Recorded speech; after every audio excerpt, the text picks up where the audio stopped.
Okay, hello everyone. So for week 10 Monday, I'd like to kind of walk you through how to model a production and inventory problem using the transportation method, and how to enter or create a transportation tableau in LaTeX. So let's start off by just reading example 1. I'd like you to read through it, stew on it a little bit. It's one of those things where if you just let me do it for you, it'll seem clear as I do it, but then when you have to do it yourself, you'll be completely stuck. So just read it a few times, stare at it, and let it soak in, and then try to fill out this table here using this information. I'll give you, just pause the video and do it yourself, and now I'm going to walk you through in the next few minutes how we're going to do that. Okay. So here's the question. It says Borealis manufactures backpacks for serious hikers. That's completely useless information. The demand for its products occurs during March to June of each year. Okay, so we know we have a problem going from March to June. The company uses part-time labor to manufacture the backpacks, and accordingly its production capacity varies monthly.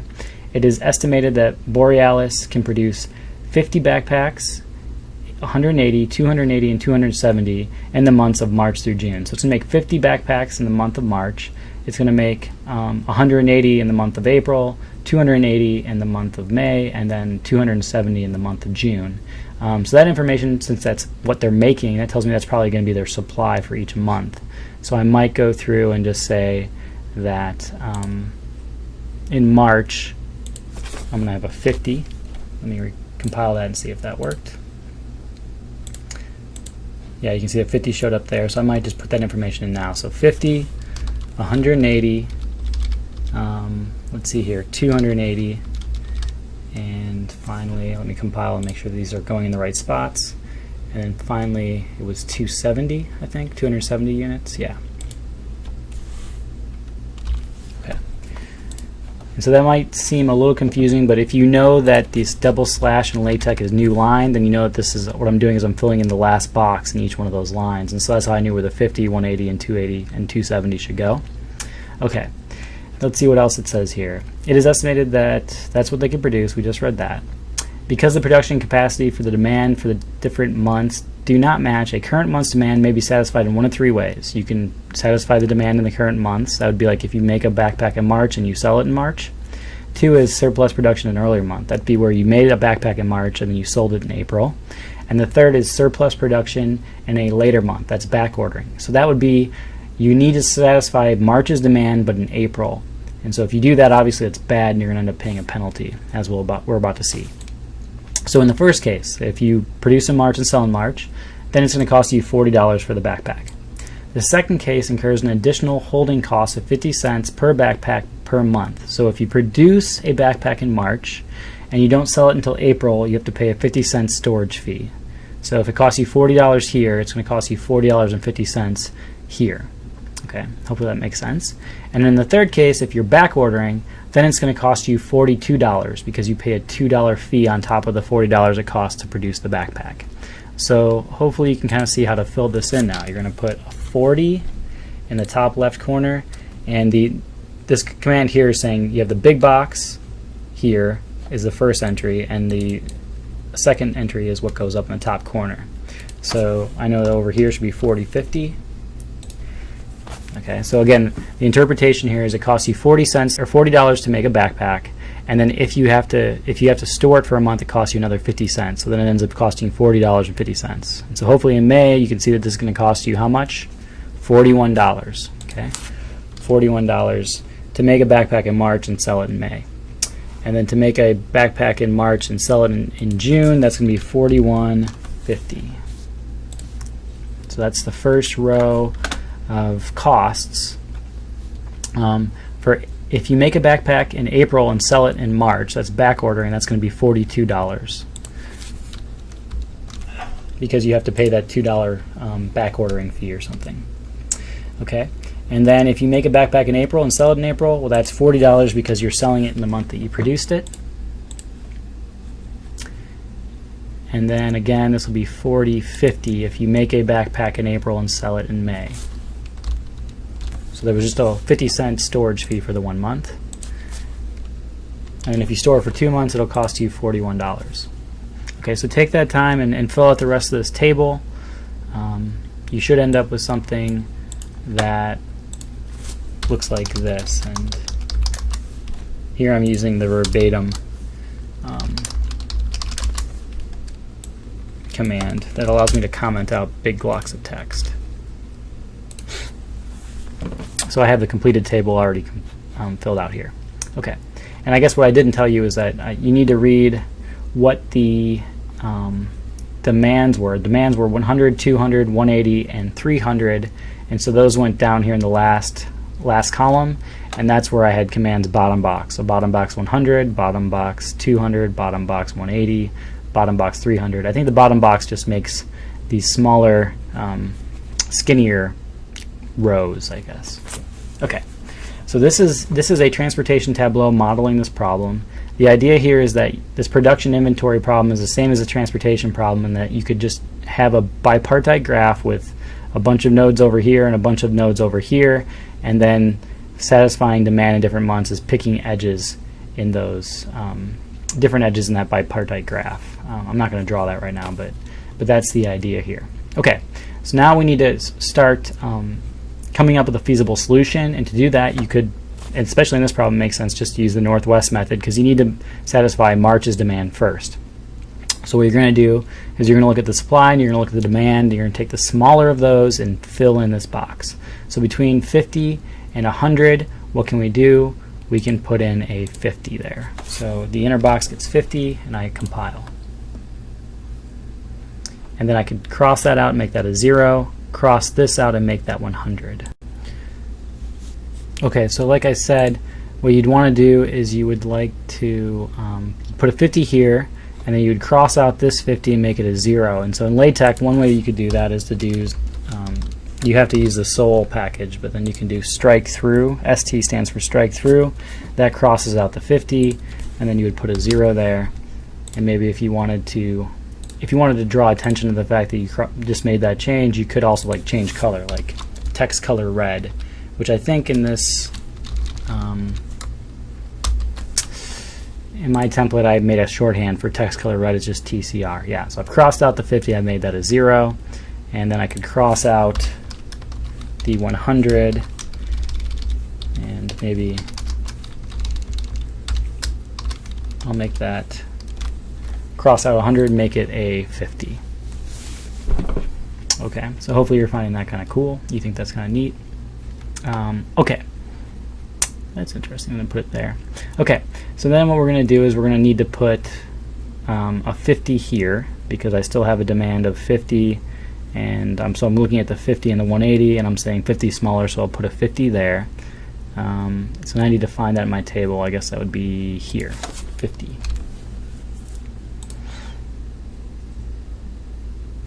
And so now I would do the same thing. I wonder if I should have put this here. But of course I'm going to make it red and strike it through. Let's see what that looks like. Didn't have enough brackets to close out what the command for bottom box, that's why it was yelling at me. Okay, so now I've struck through the 100, I've struck through the 50, and now I have a 0 there. So that's good, and I need to strike through the 180 and make that a 130.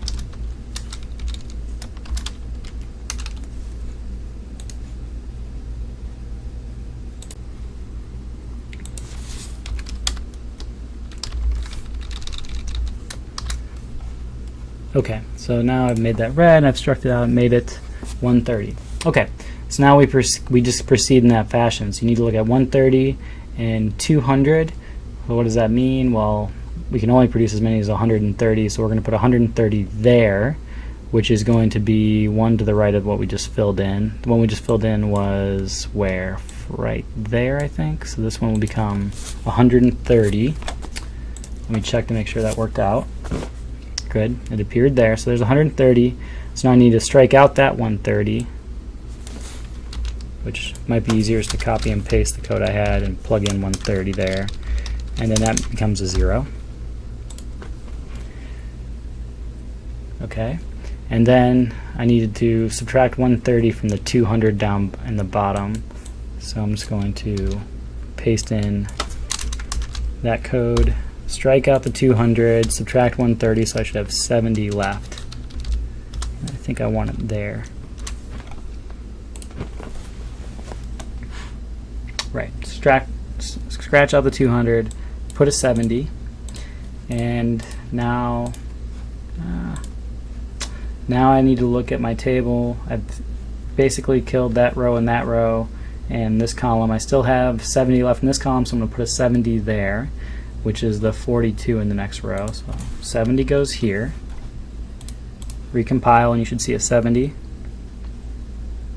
I'm not seeing a 70. What did I do with it? Oh, I put the 70 in the wrong spot. The 70 is down there. I'm sorry. So let me delete that and put the 70 right here.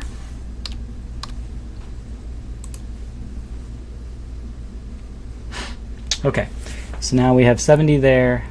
I should strike through this 70 and make that a 0. Compile. And then subtract 70 from 280, and that would be 210.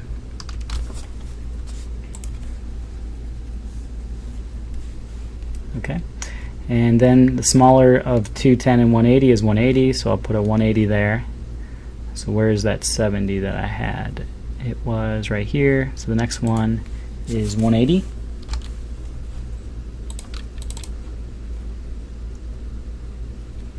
Then I strike out this 180, and it will become a 0. And I strike out the 210, or strike through the 210 and make it 30.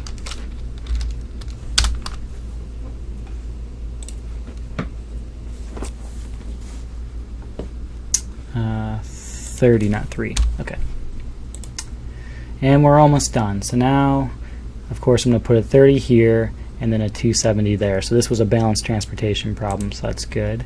So let me just do that really quickly. I put 270 there, and I put 30 and the 40.5 above it.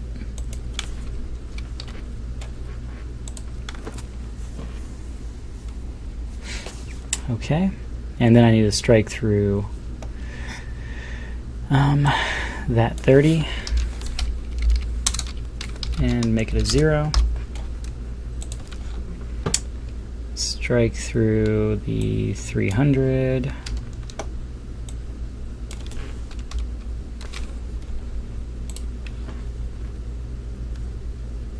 and make it 270. But then I strike through the 270 and make it 0.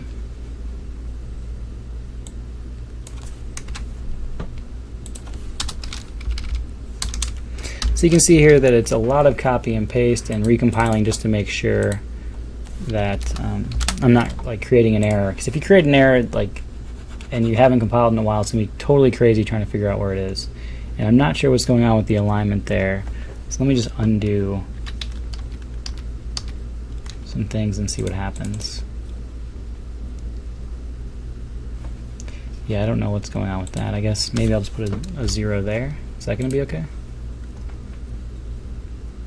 Huh, that's really weird. Let me just strike out the 300 and make it 0. I don't want to mess with that right now. And then I should strike out the 270.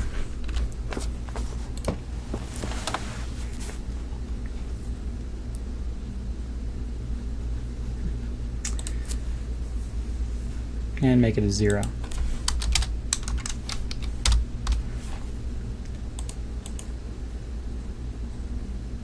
Okay, so what we've just done is we've found a feasible solution to this problem.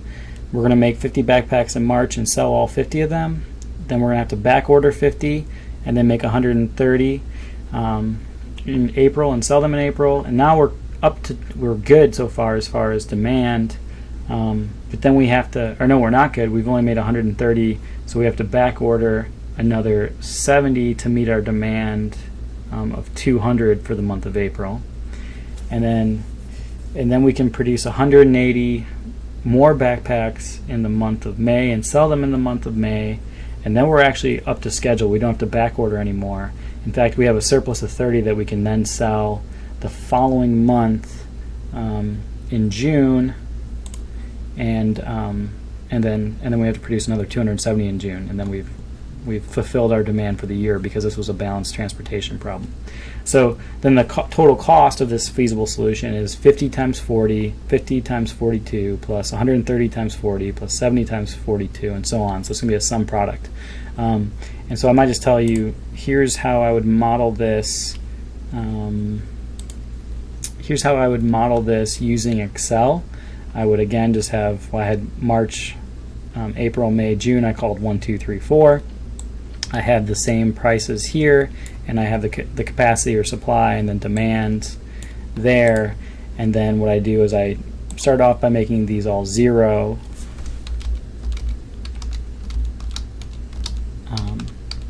Making all of those 0, and then my objective function is the sum product of these things and these things. So if you look at that, those line up. So B4 through B7 times B14 through B17, that's the sum product. And then I can go through and just fill this out like we did. Let's see here. So 130. And now I can see I still need to put 70 there. And then now I have, I need to add 210 to get up to 280 here, and 180, so 180 is smaller, so put 180 there, and then 30, and then 270. And now I can see that my problem is balanced because all of the demands are equal and all of the capacities are equal. Again, these were just the sums across the rows. These were the sums down the columns. And I could also have solved this using Solver. So let me just first say that this was the production cost, was $31,455. So if we're minimizing our production cost, that should be, I think that should be optimal. And you could try different things, but that at least worked. Let me see, if I hit data and then Solver, what I could do is I need to satisfy each one of these capacity demand or capacity or supply constraints and each one of these demand constraints. So B18 being bigger than B19 is saying that this value needs to be at least as big as 100. This value, that's the C18, is greater than C19. This value here needs to be at least as big as 200, and so on. And here this is saying F14, which is this value here, has to be less than or equal to G14. So you hit solve, and it came up with an answer, and it shows you, whoa. I don't know how I got moved off of there. Yeah. So it gave me an answer of 31,455. Okay, so hopefully that was helpful. We're going to be doing another problem here in a second, so I'll make a new video for that.